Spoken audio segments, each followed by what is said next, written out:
What's up, everybody? This is Danny Mathematics here with another example to explore. And today, guys, I want to go over example 5 of how to solve equations by utilizing the quadratic formula, okay? Example 5, the how to solve equations by utilizing the quadratic formula. And remember, guys, the reason why we use the quadratic formula is because it helps us to find the values of x that can make this whole equation true, okay? So there are two potential values, right? Up to two values. That's why this is a second degree polynomial, because x is to the second power, meaning that there are two values that x can be in order to make this whole equation true, all right? Potentially two values, right? For sure one value, but potentially two values, okay? Now, let's go ahead and look at this particular equation, guys. I have 12x to the second power plus 18x equals x plus 5, right? In order for me to find out the potential values or the true values of x in this particular problem, I have to move all my values to one side to where everything equals 0. The whole equation equals 0. All right? As I can tell, guys, the whole equation is not all on one side, right? I have some of the equation on the opposite side. So I'm going to draw a fence going through the equal sign so I can clearly see both sides. And what I'm going to do is, guys, I'm going to move this x plus 5 to the opposite side, right? Where all the other values are at, okay? So in order for me to do that, guys, I have to operate by utilizing the inverse operation, which is the opposite, right? So this is actually saying positive x or plus x. The opposite of a positive x is a negative x, right? So I'm going to subtract both sides by negative x. It's going to cancel out right here. And then the like term that I can subtract negative x from is 18x. So I'm just going to put a minus x under 18x, okay? Same thing with this 5. I see a plus 5 or a positive 5. The inverse or the opposite of that is minus 5. So I have to subtract 5 on both sides, right? There is no like terms on this side for me to subtract 5. So I'm just going to put it out here where it's not under a value, okay?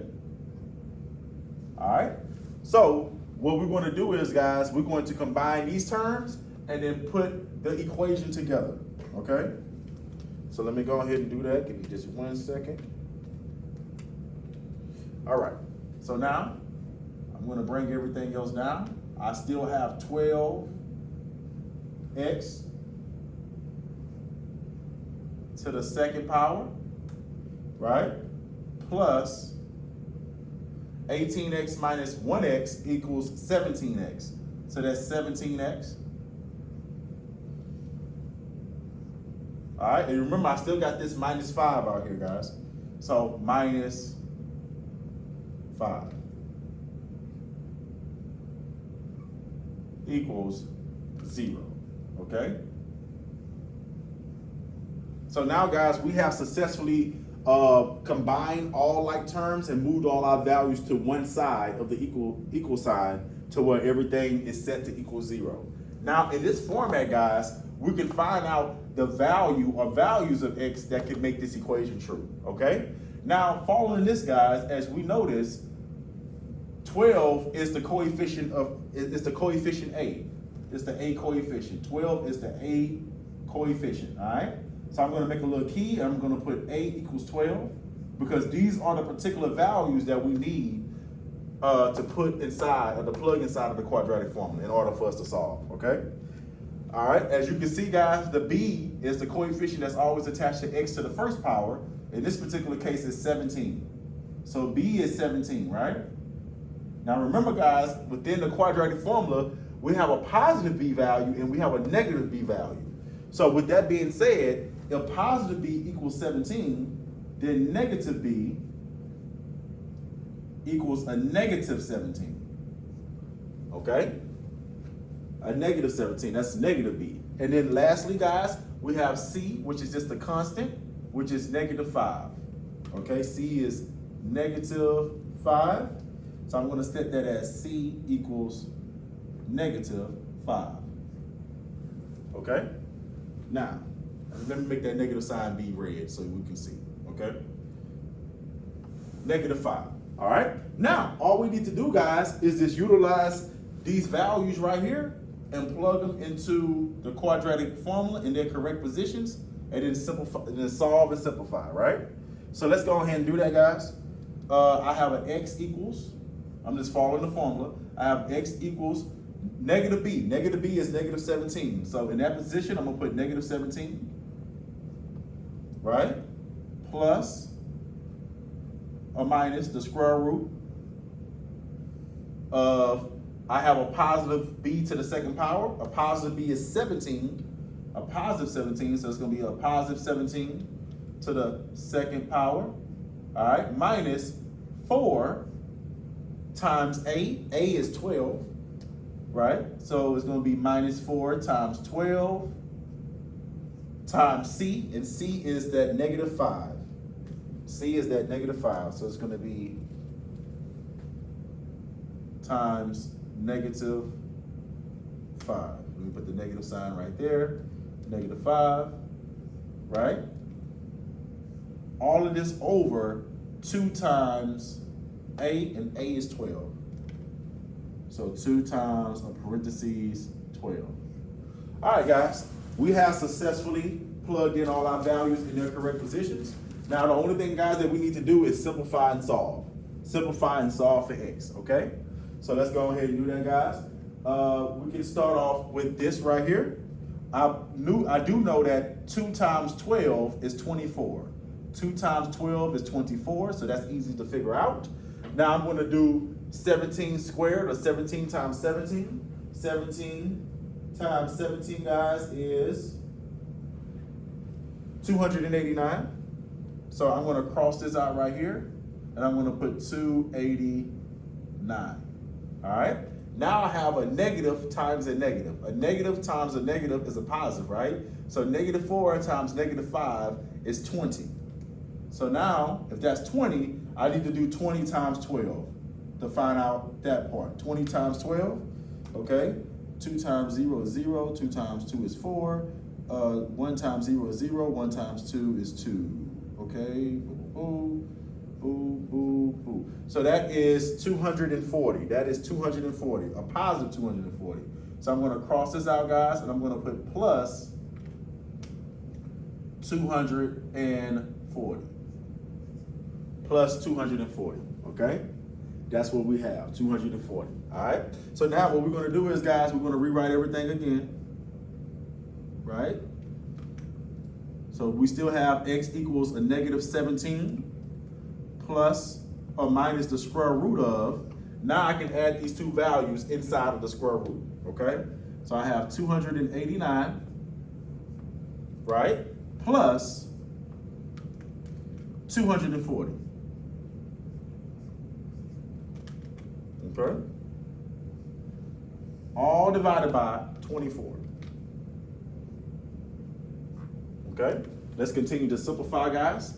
All right, I'm going to add 240 to 289 on the side. Okay, that is 9, that is 12, and that is, so that's 529, 529. So I'm gonna cross all of that out, and I'm gonna put 529, okay? That's the new value, right? That goes inside of the square root, okay? So now let's write everything else again. I got negative 17 plus or minus the square root of 529, all divided by 24. Okay. Now we need to find out the square root of 529. Let's find out the square root. The square root of 529. Let me just check real quick, guys. 529. The square root of 529 is 23. The square root of 529 is 23. Meaning that 23 times 23 would equal 529. So now, guys, we're almost done. Now I have x equals negative 17, right? Plus or minus 23, right? All divided by 24. Okay. Remember, guys, that plus and minus mean that we have to do two different operations. We have to add 24 to negative 17 and divide by, add 23 to negative 17 and divide by 24, or subtract 23 from negative 17 and divide by 24. Okay? So that's what we're going to do. Let's go ahead and do that, guys. So we're going to do the first one. We're going to add 23 to negative 17 and then divide by 24. Okay? So I'm going to add, and then over here, guys, we're going to subtract. Okay? So we got negative 17, right, plus 23, right, divided by 24. And then we have negative 17 minus 23 divided by 24, okay? So let's go ahead and find out the values of x, okay? So let's do the first one, guys. Negative 17 plus a positive 23 is a positive 6. So that's going to be 6 over 24. And if I simplify that, guys, and I divide it by 6, that's actually 1 over 4. Okay, that's actually 1 over 4. 1/4. So one of the values of x, guys, is 1/4. Okay, it's 1/4. All right, now if I do this one, guys, negative 17 minus 23, subtracting a positive from a negative is just like adding two negatives. So if I was just to add 17 plus 23, that would equal 50, but in this case, this would be a negative 50. So I'll have negative 50 over 24, right? And what we could do, guys, we can just simplify. Trying to see what I would use to simplify. We could just simplify down. That would be a negative 25 over 12. Negative 25 over 12 would be its simplest form. Oh, I'm sorry, guys. That would not be 50. This would actually be 40. My bad. That was a mess up on my end, guys. I'm sorry. That would actually be a negative 40.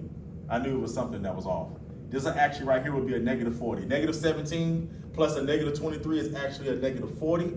So it would be a negative 40 over 24. All right. And then what we can do is, guys, we can simplify by 8, actually. We can simplify by 8. Okay. Negative 40 divided by 8 is a negative 5. Right. And then 24 divided by 8 is 3. So our two answers, guys, would be x can equal 1 over 4 or x can equal negative 5 over 3. Those are the two values of x that will make this whole equation true. Either x being 1/4 or x being negative 5 over 3. All right? So once again, guys, thank you so much, guys, for tuning in. Thank you so much for tuning in, guys. And please, guys, as you watch these videos, pause me, try the problem on your own, and then play the video just to recheck yourself to make sure that you did all the steps correctly, okay? So thank you so much, guys, for the opportunity. Talk to you next time.